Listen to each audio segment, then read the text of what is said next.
Good afternoon, thank you for joining us again. I said when I was elected on Tuesday that it would take roughly 72 hours to take stock of our entire election campaign, so here we are again. It's one promise ticked off. I want to emphasise though that indeed meant the entire campaign. It meant looking at our strategy, our communications plan, our team, and of course also our ideas and our policies. This afternoon we want to update you on where we have come to. As I said at the beginning, our core focus has been the right one.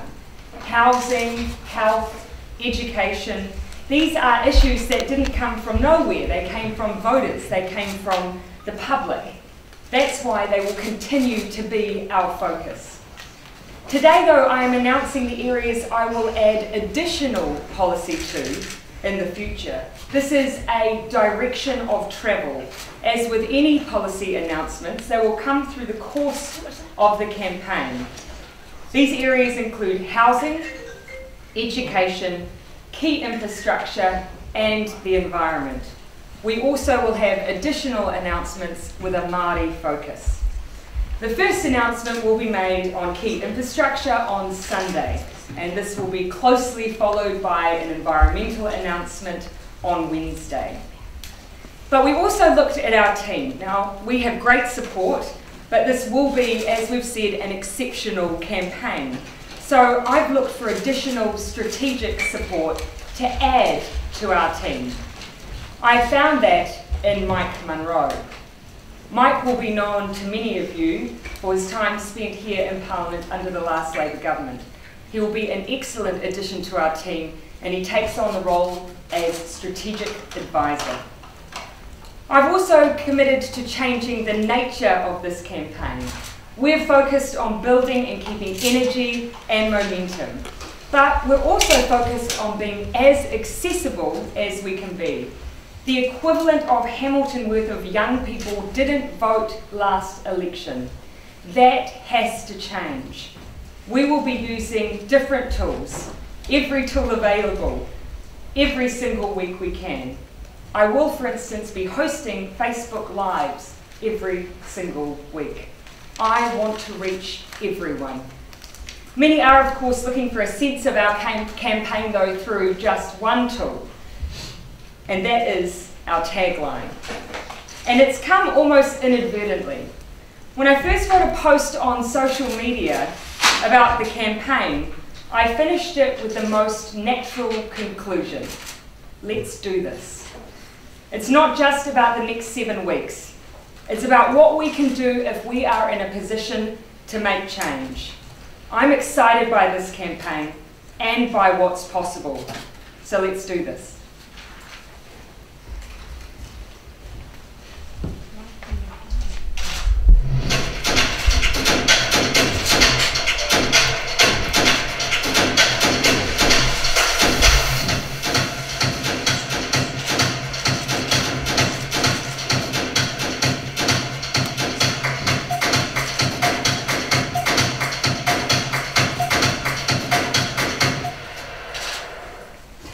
And because we're not just doing this for the media, but for people watching, if you'd like to join our campaign, www.labour.org.nz, and of course all donations welcome.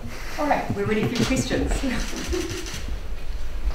What does it actually mean, let's do this? It means we've got 7 weeks to change the government. But it's not just about the campaign itself, it's about what's possible when we're in a position of power. The ability to build more homes, to clean up our rivers, to make sure we have decent healthcare and better education. It's about all of the things that we can bring and offer to New Zealand together. Does this mean that it'll just be you on the billboard? I will just be the only one on the billboards. Yes, I've got the easiest job in politics. I just need to kick back and bask in the glow of the Jacinda effect. Do you think people will know what let's do this means? Yeah, absolutely. When are we going to hear more on policy? So you've got Sunday. transport, I think, on Sunday. Key infrastructure on Sunday, environment on Wednesday, and then we'll continue to progressively roll out additional policy as we go. I think it'll be obvious as they come which ones that I've added my stamp to. And so, are we talking about extra spending here now that you need to try and find extra revenue? Everything that we do will be within our budget responsibility rules. Grant Robertson would have it no other way.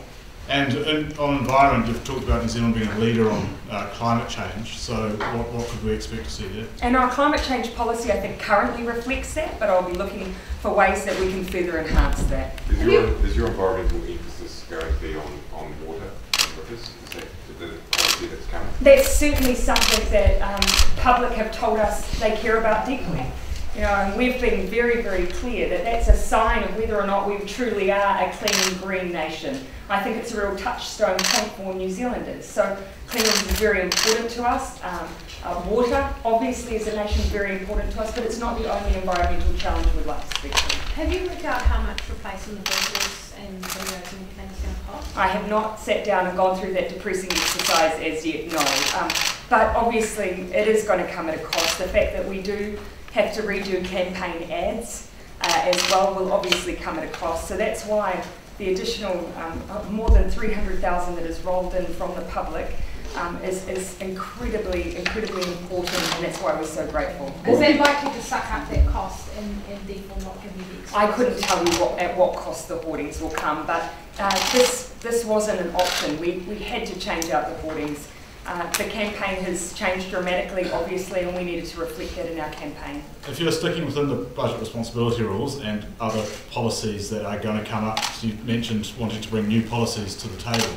If they come up that are going to cost more money, will we have to see something on the revenue side? We'll be sticking with the budget responsibility rules. So that's a yes. Corin, do you want to go now? Yes, I do. So can you rule out raising the top tax rate?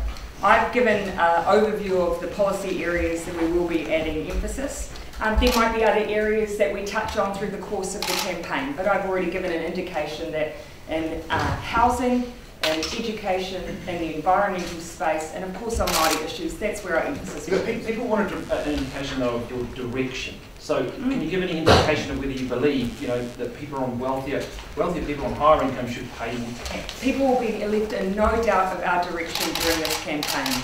I don't think anyone expects that after 72 hours I'll come out with every single policy we'll announce, but we will make sure New Zealanders have good time to come to terms with the things that we're proposing and the ideas that we're putting out there. So is it changed to the current tax setting? Is that possible before I've covered off the areas of emphasis for us, and we'll be announcing them in good time in the course of the campaign. But I don't know what that means, because like what I'm saying to you is, You're a smart man, hey? I think you know what that means. Well, can you just tell New Zealanders, are you going to make some sort of change to your tax policy before election day? I made it clear that the areas of emphasis for us will be housing, education, environmental matters, and key infrastructure. That's where they can look to see extra emphasis over the course of the campaign. And a change to tax is not off the table? I've given a clear indication of the policy ideas we'll be presenting. Are you going to change other parts of your campaign, the way you campaign, the way you've been planned for? So can you tell us more about what this is? Absolutely. I mean, it's been obvious, I think, to most of us for some time that traditional forms of campaigning, door knocking, phoning, they're all incredibly important, but we need to start adapting to where people are. Social media has played a role in campaigning for some time. We would like to see that lifted up another level, so that's why we're committing to Facebook Live sessions where we're accessible and available throughout the course of the campaign. We want everyone to be able to engage with us, whether or not we come to their town or their city, anytime, anywhere. Would you have been, can I change the subject? Would you have been happy for Materia Tureta to be a minister in your cabinet? No. This is an incredibly sad set of circumstances, but I think Materia has made the right decision. So you would have ruled her out if she hadn't ruled herself out? Yes, I share the position that she's come to. It was an incredibly difficult set of circumstances, but she has made the right call. And had you made, Jacinda Ardern, had you made that decision in your own mind if Materia Tureta hadn't done that just now, would you have done it here when asked the same question? As I said, I think under these circumstances, Materia has made the right decision, and I came to the same conclusion that she had. And you would have done it right here, right now, if she hadn't have done it? Yes, I will. Do you see a place in the future? Can you see a place in the future where she may become a minister if you've been in government for some time? Oh, look, that's a hypothetical situation. Under these current circumstances, she's the one who's ruled herself out. Why exactly couldn't she have been in cabinet? I think Matilda has reflected that in the fact that she's reflected on the issue herself and has come to the conclusion that it would have been untenable. I think she made the right decision. But what was it she actually did though that put her out of the running? I think she's obviously reflected on that herself and come to that conclusion. Yeah, but you tell her said in you would have come advance? to the same conclusion, so Yes. can you tell us why? Oh, look, I've reflected on that in the past, and the situation that she's found herself in made it untenable for her to be in the position to join cabinet. She's made that decision, and I share her position. What, because she was a benefit fraudster? Is that why? She's made this decision, obviously, at the conclusion of a wide range of events that have come to the fore, and I think she made the right decision. What about if she pays the money back? Look, those are all hypothetical situations. She has ruled herself out, and I support the decision that she's made. Did you tell her your view? Memorandum of understanding? No. Are you thinking about it? No, that's an agreement between two parties, Labor and the Greens. I'm only commenting on the issue of a position within cabinet, because as a Prime Minister, I would be called to make the same decision. But everything else is a matter for the Greens. But a lot of people have said that it would be the best thing that you could do is to kind of cut ties with the Greens, and this sort of gives you a perfect opportunity. This doesn't change the relationship between Labor and the Greens, which is an agreement between parties about what happens if we're in a position to form government. What we're talking about today is the decision of an individual member of their party. It doesn't change the MOU. Is she a liability to the left? I'm not drawing any further into a discussion on this. I said on Tuesday that our campaign would be focused on Labor. As I said, I've made comments solely on this issue because if I was in a position to be Prime Minister, I would have been called to comment on it as well. All other matters I consider matters for the Greens, and will continue to be focused on matters for Labor. Have you met with the Green leadership yet? No, I had a conversation earlier in the week with James, but we haven't had an opportunity to meet yet. We will soon. Have you talked with Winston Peters? No, I have not. Are you going to? Oh, I'm sure there'll be an opportunity on the campaign trail, and I'd welcome it. How is the relationship with the Greens after this week? Look, our relationship continues to be a strong one. The MOU has good foundations, but as I say, my focus isn't on the relationship between Labor and any other party at this point. We've got 7 weeks to campaign. We need to be talking about our issues. Is there anything about policy that you can tell us today? Anything new? I've told you the areas we'll be focused on, and on Sunday I'll be giving you more details on one of them, and on Wednesday I'll give you more details than that. The light rail to the airport, is it? Sorry? Light rail to the airport. I won't be confirming the nature or the content of that policy until Sunday. But do you feel that Auckland needs relief basically from the traffic up there? Yes. Anyone who lives in Auckland believes that. Anyone who visits Auckland believes that. Economic reports telling us that we're losing billions of dollars in productivity because of congestion knows and believes that. And can I just turn the questioning to the issue of strategy and the role that Mike Munro will be playing? Sure. What is he going to be doing? Who is he? What's he going to be doing? Look, his experience in political campaigns will be invaluable for us. He's had a role in the past when under a Helen Clark government, but he's also worked on Justin Lester's campaign. At this point, we see him playing a strategic advisory role for us. There will be plenty of jobs and work to go around. Is that the only appointment that you intend to make? Yes, otherwise we're well serviced by the team that we have, but there's no doubt that we needed extra, under these circumstances, extra additional support. Has anyone lost their job? No. Are you changing that was, agencies? just a comment on that, that was personally really important to me. The machinations of what happens here in this place often has a wide impact on other people. No one saw this situation arising. I don't think the staff should, in the 8 weeks that remain, have to feel the impact of that. They're a great team, and I'm thrilled to be working with them. Do you see Munro's role going on past the election? Oh, look, we haven't made any decisions on that front. We are only focused on the next 7 weeks. He's not a chief of staff or anything like We are only, thank you for your optimism. We are only focused on the next 7 weeks. That is our absolute focus. So can you clarify, did you or your party directly say to Materia, if she didn't rule herself out as a minister, you or Labor will? I haven't spoken directly to anyone from the Greens today, but my team certainly did convey my view to the Greens. So you said, with that, by conveying your view, that you setting a standard you would adhere to as a Prime Minister of a cabinet? Are you saying that that's a one in sand and you can't be in cabinet if you... Certainly it's about setting a standard, but actually it was also about respect. It was only fair that I convey to the Greens my personal view. I knew I would be asked. I thought it was important that they understand my position as well. When was this conveyed? Earlier this morning.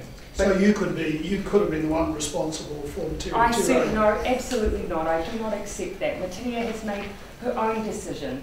Simply it was a matter of courtesy that we made it known what our view was, because we knew we would be asked, and so I thought that that was important. But what's the bit that you felt was the line that was crossed? Was it that there were laws broken, was it the way she handled it? Was it what? If we were in a situation where we were together as a cabinet and I was Prime Minister, there would be no question that this call would have had to have been made.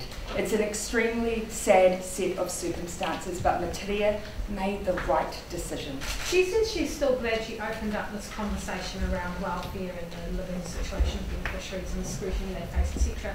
Are you glad that that conversation is being had? I think that there needs to be a conversation about the incomes of all Kiwis, the dignity of our welfare system. That is a conversation that needs to be had. The unfortunate thing that I know Matiria would share this view as well is that that conversation got lost. And yet those are the issues that we need to be talking about in the election. Things that we offer as our own parties. That's why we as Labour will be focused on our solutions in that area rather than talking about other parties' positions. You said it was her call, but having made it clear what your view was, there was no other call for her to make. It was absolutely her view. I can't, her call. I can't tell you at what point even Matiria made the decision. She may well have made it at the point that our view was conveyed. It was her decision.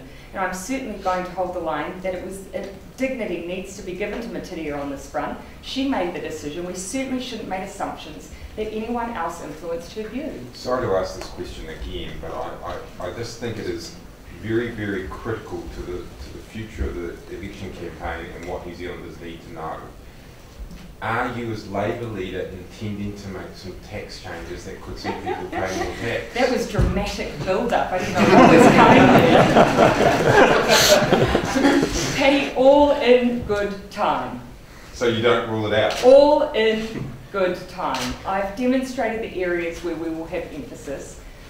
We will roll out our policies as we are ready. Just on the campaign itself, aside from the Facebook live sessions, what other ways are you going to change how you campaign in the next election? How are you on Snapchat? I've got a bit to learn, I have to admit. Yeah, I mean, the point is the accessibility and about incorporating different tools into our campaign.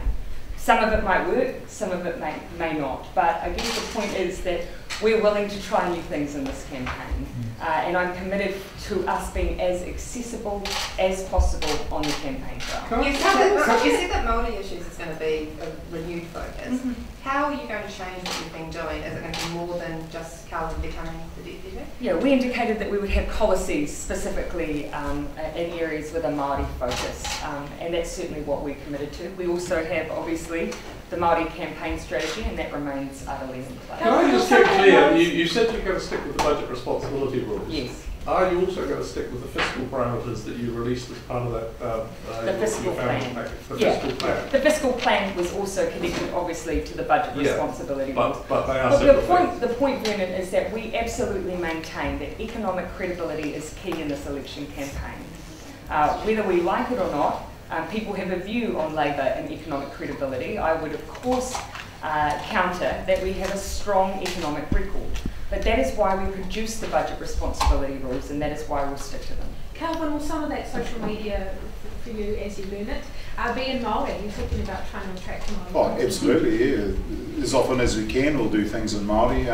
But bearing in mind that only 20% of Māori actually speak Māori, we actually do need to have a good balance of Māori and English. But yeah, we'll do things in Māori. We'll do posts speaking in Māori. We'll do things written in Māori.